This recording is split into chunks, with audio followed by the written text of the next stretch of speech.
bilog ang sabi.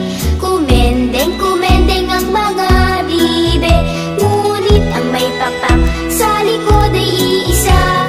Siyang leader na nagsabi ng kwak, kwak, kwak, kwak.